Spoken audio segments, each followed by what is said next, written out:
चुनाव आयोग द्वारा गुजरात में स्पेशल इंटेंसिव रिवीजन SIR चलाया जा रहा है।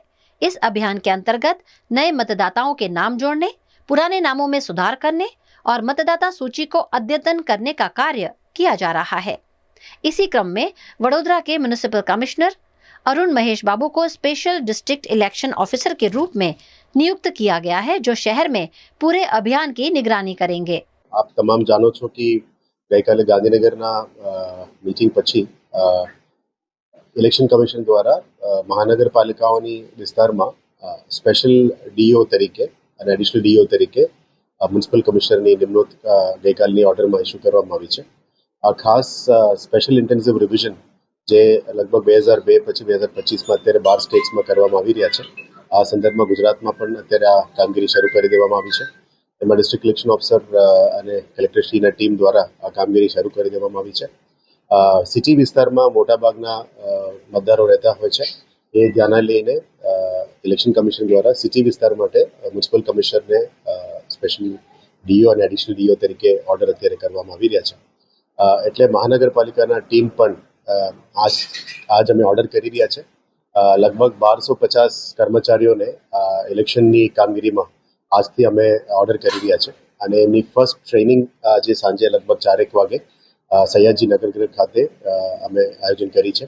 માં સંયુક્ત રીતે મહાનગરપાલિકા અને કલેક્ટર ઓફિસની ટીમ દ્વારા ડેપ્યુટી DO અને અહીંયા વડોદરા મહાનગરપાલિકામાં જે ડેપ્યુટી કમિશનર રાજપૂત અને ભગવાસિંહની નેતૃત્વમાં કામગીરી થનાર છે। આની ટૂંક મુદ્દા એ છે કે સ્પેશિયલ ઇન્ટેન્સિવ રિવિઝન એટલા માટે કરતા હોય છે કે હિસ્ટોરિકલી જે એરર્સ હોય છે એને ક્યુમ્યુલેટિવ સ્પેશિયલ ઇન્ટેન્સિવ રિવિઝનથી અમે સુધારો કરતા હોય છે, જેથી કરીને કોઈનું અલગ અલગ જગ્યામાં બે જગ્યામાં પણ નામ હોઈ શકે, એક સાથે એનું એડિશન થઈ શકે, કારણ કે 1 person 1 vote above 18 years of age એ જ રૂલ છે। એટલે કંઈ બોગસ વોટર્સ હોય, અદરવાઇઝ ભૂતિયા વોટર્સ હોય, કોઈ ડુપ્લિકેટ વોટર્સ હોય, એને યાદીમાંથી ઇલેક્ટોરલ રોલમાંથી સુધારા કરવાનું જે કામગીરી છે એ અત્યારે હાથ ધરવામાં આવી રહ્યા છે। એમાં basically enumeration form EF form કહેવાય। EF ફોર્મની બેઝિકલી એક ફોર્મેટ છે, અમે ફોર્મેટ પણ આપણે ગુજરાતીમાં કરીને અમે પણ આપીશું। નોર્મલી નાગરિક પાસે હોતું નથી, આપણે પહેલા EF ડિસ્ટ્રીબ્યુશન કરવું જોઈએ, કર્યા પછી એ ક્રોસ વેરિફિકેશન કરે, કદાચ ડોક્યુમેન્ટેશનમાં કે ફેરફાર હોય, રેશન કાર્ડ પ્રમાણેનું નામ અલગ હોય અથવા નથી, એને વેરિફિકેશન કરવાનું છે અને પ્રોસિજર કે છે અમને કલેક્શન કરવાનું, પણ નોર્મલી અમે વેરિફિકેશન માટે BLOને મોકલતા હોય છે। એમાં પોલિટિકલ પાર્ટીઝ દ્વારા પણ એનું ક્રોસ વેરિફિકેશન થતા હોય છે।